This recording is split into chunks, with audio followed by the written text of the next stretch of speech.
Hello, friends, and thank you for tuning in to our broadcast today. In a few moments, we're going to take you into a live session where Bishop Wayne was teaching a message designed to feed your faith and to elevate your understanding. We invite you to join in as if you were here in person and to light up the chat box with your comments and confirmations. This hour of power is your time to recharge, to renew, and even to reset your mind for a life of purpose, passion, and power. At the end of this message, we have an important announcement for you. So do stay tuned. But now let's go into the hour of power with Bishop Wayne Malcolm. So tonight's session is entitled Mind Your Language. Mind Your Language. And I have a graphic of a page out of a dictionary. And we are going to be talking about words and diction and language tonight as a major key, as a critical success factor, as a priority prerequisite to your own migration from the corner to the center and for your own elevation in your chosen field. This is a major key, a critical success factor, and a priority prerequisite. And so here's the outline for tonight. We will start with some quotes. We're going to look at the biblical principle. Then I'm going to talk about voice credibility. Voice credibility. We'll talk about targeting new territory. I'll talk about industry vocabulary, words and thoughts, learning the language, and then I'm going to issue a 90-day challenge. So if you're already excited about where we're going tonight, please say so in the chat box, and we'll start with our quotes. And our first quote is coming from the Bible, from the book of Daniel, chapter number 1. And we start reading at the 3rd verse through the 6th verse, and it reads, "Then the king commanded Ashpenaz, his chief eunuch, to bring some of the people of Israel, both of the royal family and of the nobility, youths without blemish, of good appearance, and skillful in all wisdom, endowed with knowledge, understanding, learning, and competent to stand in the king's palace." I'm going to pause there. I want you to notice that these were the qualifications for selection, the criteria for selection. The king commanded the chief of his eunuchs to select from among the people of Israel people who met the following criteria. And so these are the qualifications for selection. Qualifications for selection. And the final piece was that they were competent to stand in the king's palace. Then it says, and to teach them the literature and language of the Chaldeans. To teach them the literature and language of the Chaldeans. So I want you to notice that there's a difference between the qualification for selection, or the criteria for selection, and the preparation for a position. There's a difference here between the criteria for selection and the preparation for a position. The criteria for selection is listed as being of royal stock, being without blemish, good looking, skillful, knowledgeable, able to read, understanding, learning, competent to stand in the king's palace. That's the criteria for selection. But the preparation for a position was to teach them, in other words, all these things they have to even be in the game. They have to have all of the above, qualifications to even be selected. But once you've selected them, here's how you're going to prepare them for a position. You're going to teach them the literature and the language of the Chaldeans. Woo! Now, you know, I could pause right there and spend the rest of the hour right in that. That we're going to prepare you for a position. We're going to prepare you for a promotion. We're going to prepare you for power. We're going to prepare you for prosperity by teaching you the literature and the language of the marketplace, the market segment, the industry, the sector in which you have been positioned.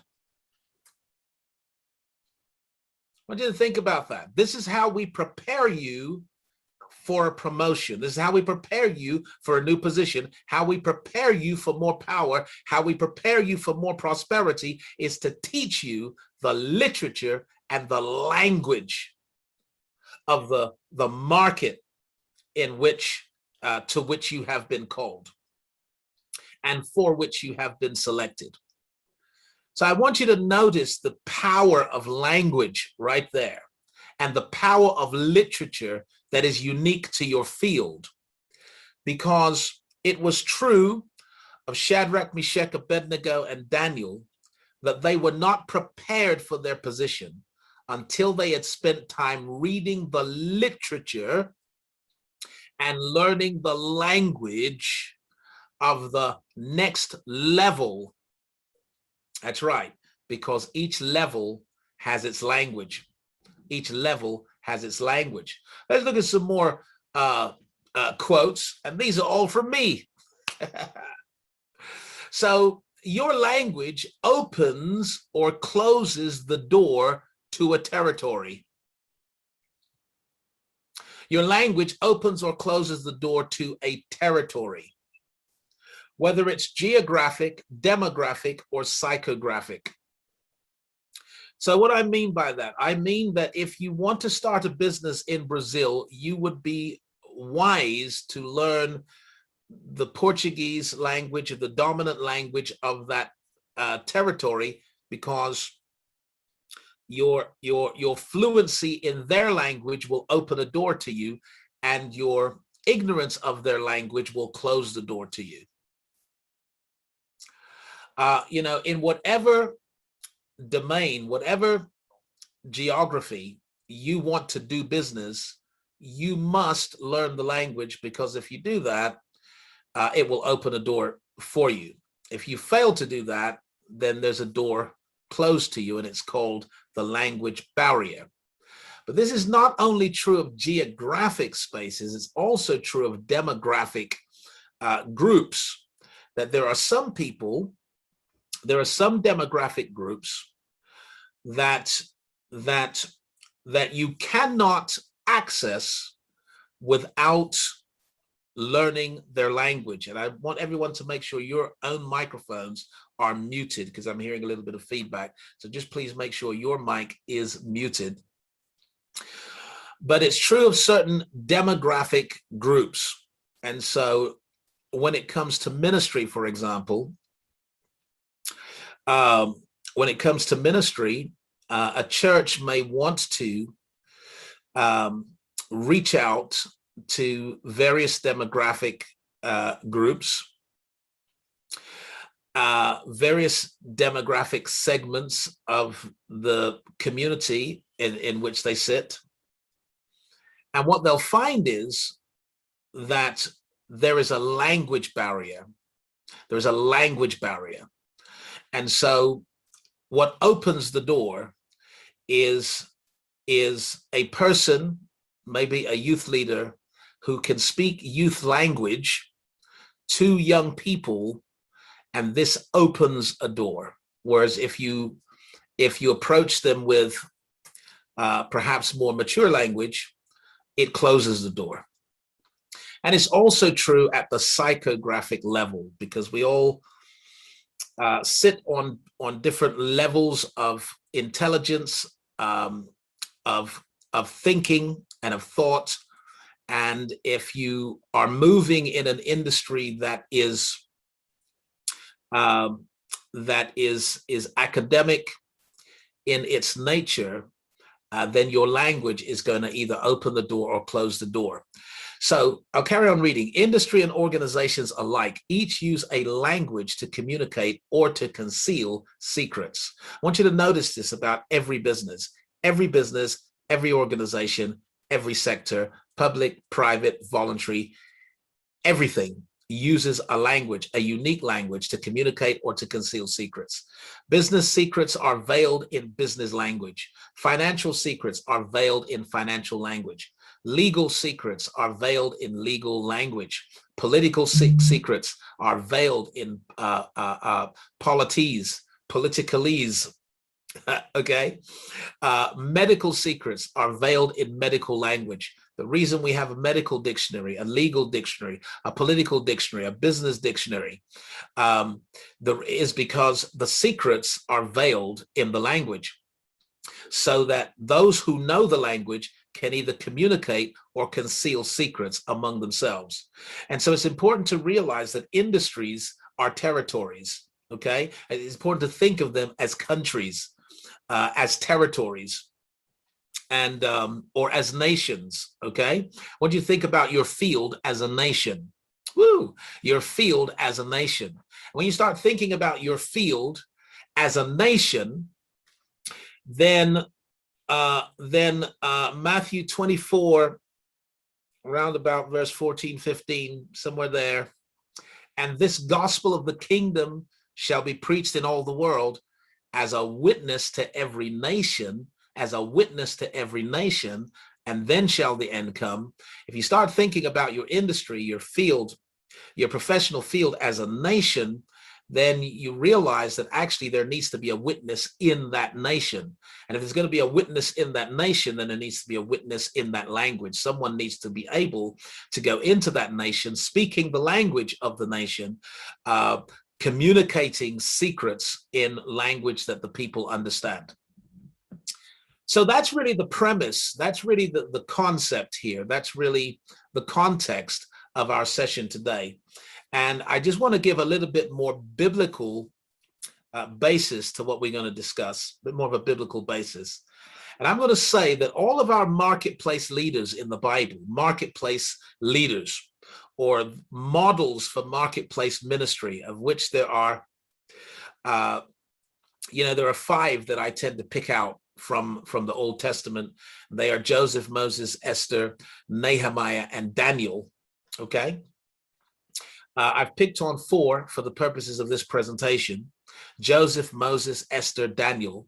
They are models of marketplace leadership and marketplace ministry and the career calling, because each of these people advanced the kingdom of God and served prophetic purposes from professional platforms. Each of them, okay? They served prophetic purposes from professional platforms. So Joseph served a prophetic purpose, not from a pulpit, where he was preaching. He served prophetic purpose from a professional platform in his role as a consultant, an advisor to the Pharaoh, and as the one who pretty much invented, created a solution to the famine, and then managed the implementation of a system that would ensure that Pharaoh survived the famine and that he would come out of it richer than he went in. And the whole idea of the barns and storing the grain and charging and all of that, that was all Joseph's idea. So that was a professional platform. And from his professional platform, he served prophetic purposes. Moses likewise spent the first 40 years of his life being raised as the son of Pharaoh's daughter. And he was schooled in all the wisdom and the learning of the Egyptians. So he learned maths and science and language, and he learned architecture and development, and he learned the art of war, and he learned all of these things in his role as being prepared for a political post in Egypt. Esther, we know she was the queen, the ceremonial queen of King Ahasuerus. And from that position, she served prophetic purposes. We know that Daniel was the chief advisor to several Persian kings, and that from that position, he served prophetic purposes. But what I want you to notice about all of the marketplace leaders in the Old Testament, all of the models for marketplace ministry, is that they were always multilingual, always multilingual. In other words, they spoke more than one language. So the base language was Hebrew. The base language was Hebrew. They all spoke Hebrew. That is their spiritual language. That is their cultural heritage. They all spoke Hebrew. That's the language they prayed in. That's the language they worshiped in. That's the language they greeted each other with, Hebrew. But Joseph also was fluent in the Egyptian language, okay? Because he was managing Egyptian projects and an Egyptian estate. He spoke fluent Egyptian. Moses was a Hebrew, but he spoke fluent Egyptian. Esther was a Hebrew, but she spoke fluent Persian, okay? Which is how she was able to veil, to hide, to obscure her true identity. She was fluent in the Persian language. And Daniel, who served as chief advisor to several Persian kings, he was fluent in Persian, which was part of Chaldea. And we read in Daniel chapter 1 that Daniel was prepared for his position, prepared for his promotion by learning the literature of the Chaldeans and the language of the Chaldeans, and that prepared him for a promotion. Okay, so I just said all that for those that just want a biblical basis for tonight's session. And now I'm going to talk about voice credibility. Voice credibility. So, believe it or not, your resume, your social media, and any other statements that you make about yourself cannot be compared with the credibility that comes from a conversation with you. Those of you that are wanting to sell products or services, you're marketing products and services, with all of your marketing tools, your marketing documents, your marketing pieces, none of them are as powerful as a conversation with you. And in many cases, people will not proceed, they will not buy, they will not invest, they will not partner with you until they've had a conversation with you. And what are they listening for in the conversation? They're listening for what I call voice credibility. Voice credibility. Because the minute someone starts to speak, you can discern, you can detect, and you can decide just how credible they are.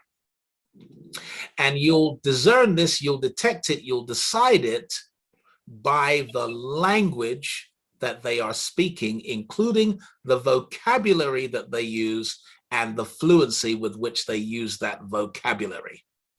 And once you hear fluency in the vocabulary of your field, you associate that fluency with credibility. Woo! You associate the fluency of a particular vocabulary, you associate it with credibility. So if someone is offering you a financial product or a financial service, and they are not fluent in financial language, Your brain, your brilliant brain, flags up an issue. Defenses get raised slightly. Trust begins to fall slightly.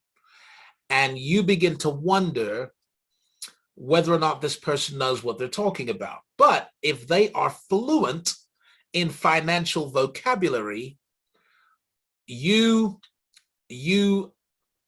equate that fluency with credibility. And the good news is that no one is born fluent in financial vocabulary. No one. No one is born fluent in real estate development vocabulary. No one is born fluent in artistic vocabulary. No one is born fluent in legal vocabulary or business vocabulary or management vocabulary or leadership vocabulary. No one is born fluent with that. We learn fluency intentionally through intending to learn it and then practicing it until we are fluent in it. And likewise, you know, a preacher that says, look, I'm a preacher, has a great social media profile, a business card, a brochure, and a pamphlet. If when they start speaking, they are not fluent in ministerial vocabulary and language, you equate that as being non-credible. But if they are fluent, the fluency becomes credibility for you. Woo! Voice credibility. Voice credibility. So let's look at that in some detail. Your language reveals your level of understanding. Your language in any given field actually reveals or it exposes your level of understanding. So you can't really pretend to really understand something if your language does not support that, because what your language is doing is it's revealing or it's exposing your level of understanding. And hopefully it's revealing your level of understanding and not exposing your deficiency in understanding. So that's a good reason why you should mind your language and commit to learning the literature and the language of the Chaldeans, as we read in our opening slide. Number two, your language reveals your level of experience. Your language reveals your level of experience. And number three, your language reveals your level of expertise, which means that in a simple conversation with you, I am making decisions about you. I'm making decisions about your level of understanding, your level of experience, and your level of expertise. And I'm not doing it consciously, I'm doing it subconsciously, and we're all doing it, both consciously and subconsciously. When a person starts speaking about their field or speaking into their field, we are subconsciously and sometimes consciously determining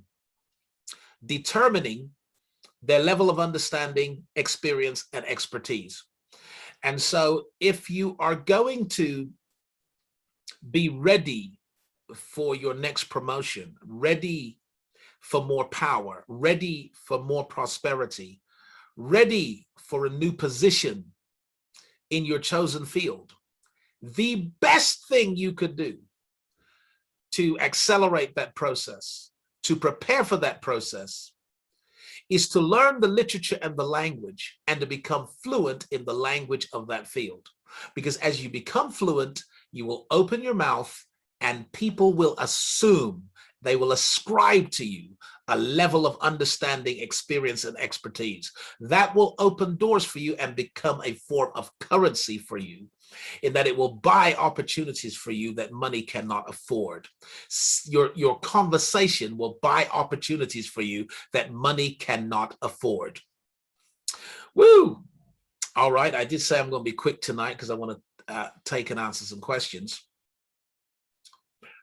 So I want to say something about words. And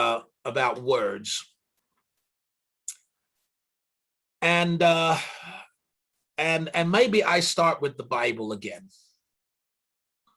John 1 verse 1, in the beginning was the Word. In the beginning was the Word. I pause there. And I say to you that before there was a world, there was a word. Okay? That's the power of words, and the power of language is that language possesses creative properties. Language is, and words are creative by nature and by definition, by biblical definition at least. In the beginning was the Word. All things were made by him, and without him was not anything made that was made. So words are creative. Words are very powerful. If I was doing a Bible study tonight, I'd take you to James, where James talks about the tongue and about its ability to cause massive disruption or massive healing, that your tongue is like the helm of a ship. And though it's a small member, it determines the direction of the whole ship. If we were doing a Bible study, I'd talk about James's point that to control a horse, a mighty horse, you put a bit in its mouth and you control it by the bit and the bridle, that if you can control the mouth, you can control the direction. I would go to Proverbs and I would talk about the fact that death and life are in the power of the tongue. I would show you scriptures that say you are snared by the words of your mouth, because your words have creative properties, creative energies. And we've got to now value, if we're going to value the vision that God put in our heart, we're going to have to value the word that comes before the world that you are envisaging. So before there was a world, there was a word. And before your world materializes itself, you must have a word. You must speak into your world. And God said, let there be light. And God said, and God said, and God said. And that's how God materialized his world. The question is, what are you saying that is materializing your world? And what language are you speaking to your environment that's going to manifest or materialize the world that you envisage? So I want to say something about words. And this is something that absolutely was transformational for me as I was reading the autobiography of Booker T. Washington. Booker T. Washington, it's called Up From Slavery. And it is a story of a slave, of a boy that was born in the United States as a slave, born into slavery and lived through the emancipation and went on to become the founder of one of the most prestigious learning institutes in the United States, still standing today. How did a boy who was technically not allowed to learn how to read? So one of the conditions imposed upon slaves was that they were not allowed to read. And if you taught a slave to read, that was a criminal offense. So reading was out of the question. The last thing that slave owners wanted was educated slaves, because there's something that happens to a slave that's educated. They start figuring out a way to get out of their chains, and they start figuring out a way to be free. And so it was outlawed.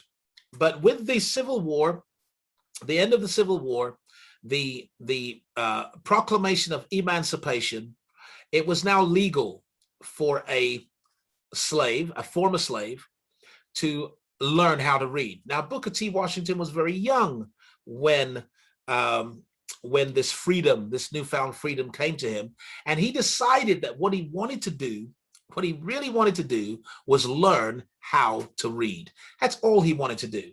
And he found a school that was taking in former slaves and teaching them how to read. Long story as to how he got into the school. But anyway, he learned how to read. And he enjoyed reading, and he got good at reading, and he obsessed with reading. And before long, he was reading history. He was reading science. He was reading biology. He was reading chemistry. He was reading literature, typically English literature. He was reading maths. He was reading and reading and reading because he loved learning to read.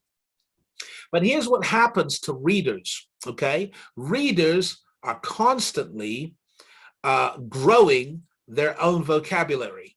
Listen to this carefully. Readers are constantly growing their own vocabulary because as you read, you come across new words. And if you know how to use a dictionary, then you find out the meaning of the new word, and then you struggle a little bit, but you keep on at it until, that word, I totally get it. I don't have to go back to the dictionary to figure out what that word means. And so this was happening to Booker T. Washington. And listen very carefully to this.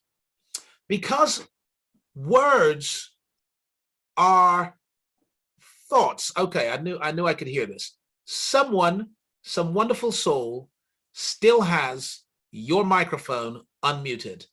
Please mute it now. And would my co-host just check to see whose mic is unmuted and mute it now? Because I'm speaking slower than I should because I'm hearing an echo back to myself. All right, so let's talk about this power of words. What is a word? Ultimately, a word is a thought. A word is a thought expressed through sound. So a word is a thought that we express through sound, or that we can write. And as we write it, when we read it, it makes a sound in our head, and that sound has a meaning. So words really are thoughts. So the more new words you learn, is the more new thoughts you are able to think. In other words, your capacity to think is limited by your vocabulary. Oh, God, help me now. Your capacity to think is either limited or liberated by your vocabulary. Because with each new word, you're learning a new thought, a new way to think. And so with lots of new words, you're not only able to think new thoughts, you're able to think a more complex or complicated sequence of thoughts. And because you can think a more complex or complicated sequence of thoughts, you can think through more complicated or complex problems, and you're able to solve problems because you have enough word thoughts to be able to get your head around it. When a person has a very low or limited vocabulary, instead of tackling a problem with intelligence, they end up throwing emotion at the problem. And this is why people swear and use bad language, because they don't actually have words to tackle a problem intellectually. They don't have a high enough vocabulary to attack it. So it comes out in emotion. And all of a sudden, one word means millions of things to you because it's just emotion. Booker T. Washington, therefore, became an intellectual. He didn't realize he was becoming an intellectual. He became an intellectual. He became an academic. He became a thinker. He became a problem solver. He eventually became the principal of a school, and of an initial school, and then the principal of his own school, and converted that school into a prestigious learning institute that was visited by the then President of the United States, President McKinley, and also the billionaire, the multi-billionaire behind Napoleon Hill's Think and Grow Rich, Andrew Carnegie, donated money to Booker T. Washington's school in Tuskegee, Alabama. It was such a prestigious learning institute, and I'm talking about acres of land with buildings, Victorian-looking buildings for the science department, for this department, that department. All of this coming from a person who was born into slavery. But his fast track into greatness was loving to read and to learn new words. He appreciated the power of words.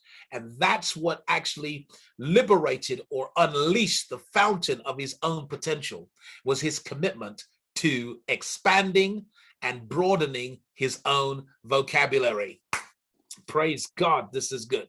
So I've said here, words are designed to share thoughts. They're vehicles that share thoughts. So a word is a thought. The more new words you learn is the more you can think into a field. The more new words you learn is the more you can think into a field. The more you can think around an issue, the more you can think through an issue with new words. Okay? Thoughts are shared through words. You can only share your thoughts through words. The more words, the easily you can share or express your thoughts. The more you can express your thoughts is the less emotional extremism in your communication. Sorry for all the spelling errors there. So I said all that to say this. You must target your new territory. Target new territory, target your next level. Target it by learning the language. So if you want to become a millionaire, target the territory by learning the language. Woo! If you want a promotion in your current work environment, target the territory by learning the language. Woo! If you want to become a leader in a given field, target the territory by learning the language. Don't wait for the door to open. Don't wait for opportunity to knock. Target the territory by learning the language. You read it, Daniel 1, verses 3-6. There was criteria for selection, but the preparation for a new position was to learn the literature and the language. You can target a new territory by learning the language. You want to, you're dabbling with real estate. Okay, but you want to get big in real estate. Target the territory by learning the language. You're playing with currency right now and you want to get big in it. Target the territory by learning the language. Woo! You have a vision of a role in ministry. You want to start a ministry. That's great. Target the territory by learning the language. You want to go from a small business to a mid-sized business. Well, target the territory by learning the language. You want to go from self-employed to being a business owner to where you are actually employing other people to execute on the key functions of the organization. Target the territory by learning the language, reading the literature and learning the language. Woo, this is good. So let me explain what learning the language looks like. Learning the language starts with a new vocabulary. Woo! Starts with a new vocabulary. Wow. Such an echo. A new vocabulary. So, like we've said, new words equal new concepts, new ideas, new principles, and new thoughts. That's what new words equal. And I'm going to show you how to intentionally expand your vocabulary. I'm going to show you how to do that in just a moment. But learning a new word is not enough. You have to use the new word. And so you have to begin to embed new words in your conversation. Use new words involves slipping them into your conversations. Now, these can be safe conversations at first. Conversations with your friends. Conversations in safe spaces. Where you're allowed to get it wrong, but you begin to slip new words into your conversation. You're now using a new vocabulary, and as you begin to use it, you want to become fluent and natural in your field, and on your level. Becoming fluent and natural in your field on your level requires practice. So you want to practice until you are fluent. And you can fluently give a talk about real estate using business language, real estate terms, real estate acronyms, and you can do it so fluently that when I hear you, you have voice credibility, and I straight away assume or I ascribe to you a level of understanding, experience, and expertise because of your voice credibility that is coming from your advanced vocabulary that is now conversational and fluent. Woo! This is good. So I'm going to talk about learning the language and how you can go about doing that. Okay, so first of all is the dictionary.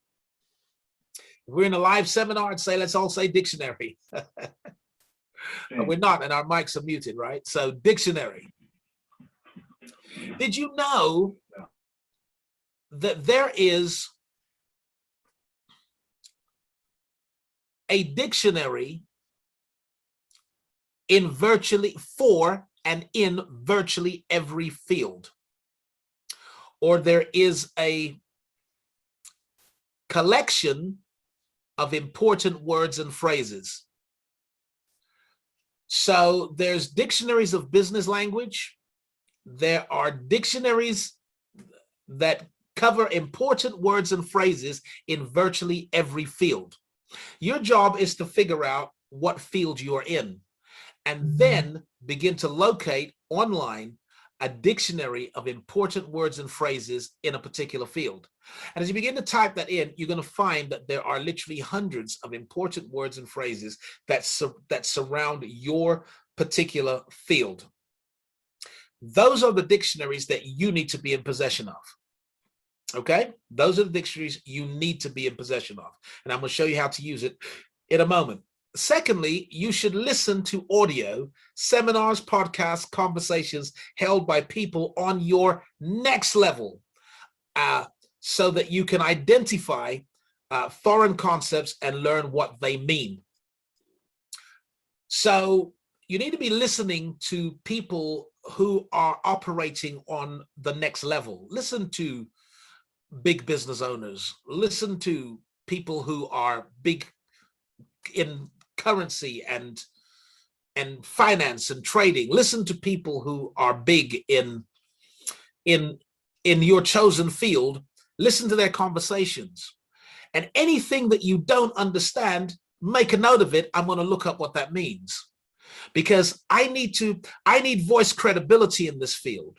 I need, when people hear me speaking, that they assume and they ascribe to me a high level of understanding, experience, and expertise that's coming from my advanced vocabulary and fluency in this field.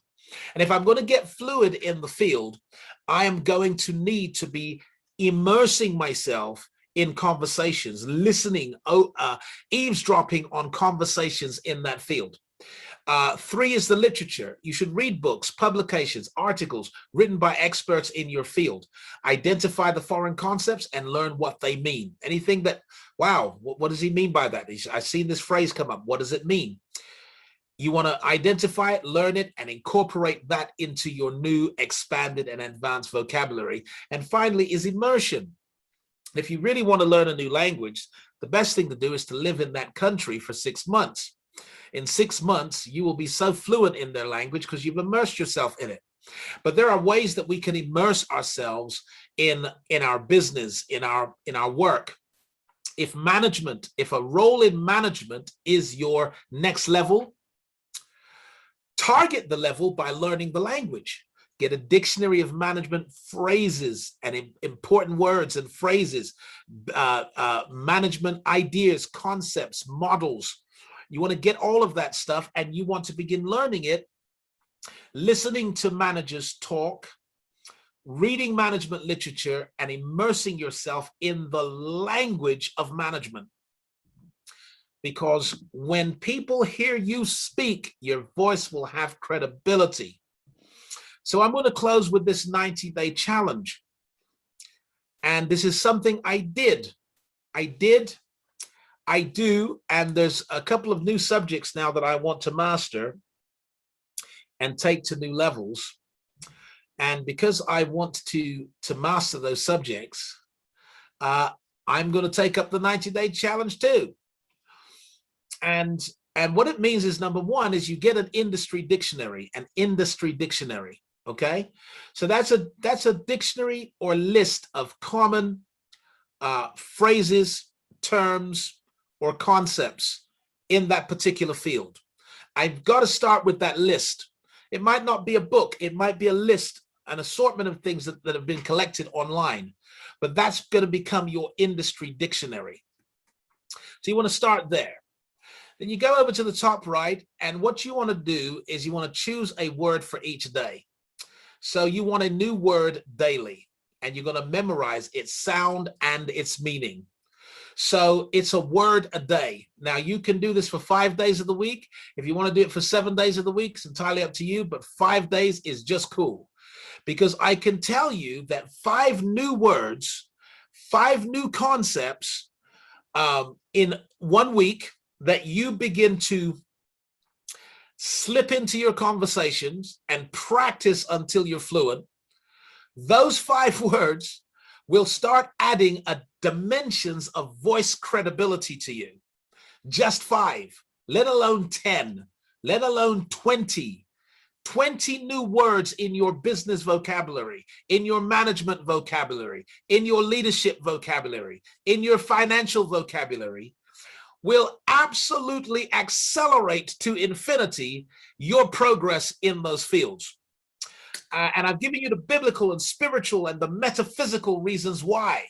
Because we live in a world that was created and is sustained by words. Now, exploring your word, bottom left, explore the history and structure of the word. When you choose a word, explore its history and structure. That's called etymology.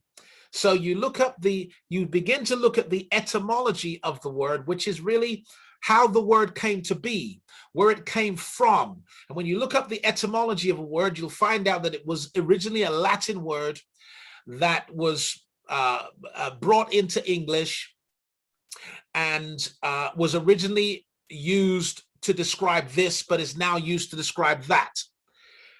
That's important that you explore your word because it gives more meaning to the word.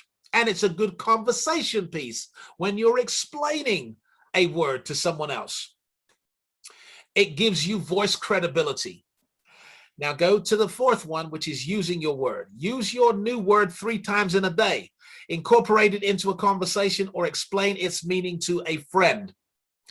Now, as much as this seems like a crazy little school dictionary challenge, my mentor, Brian Tracy, taught me that with each new word comes a new thought and a new ability to think differently about things. And that the single most effective thing you could do to accelerate your personal and professional progress is to learn the language of the level you desire, add new words to your personal vocabulary, and learn to use them fluently. It will earmark you for promotion.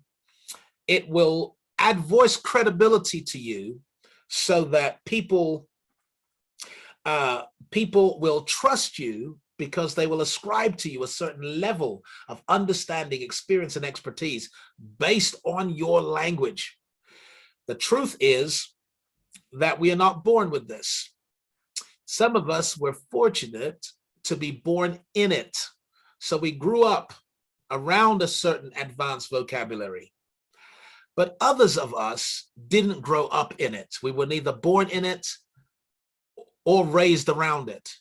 And therefore, we have to become intentional, deliberate, and strategic about broadening our vocabulary and our capacity to think through the challenges we face in our professional and personal lives.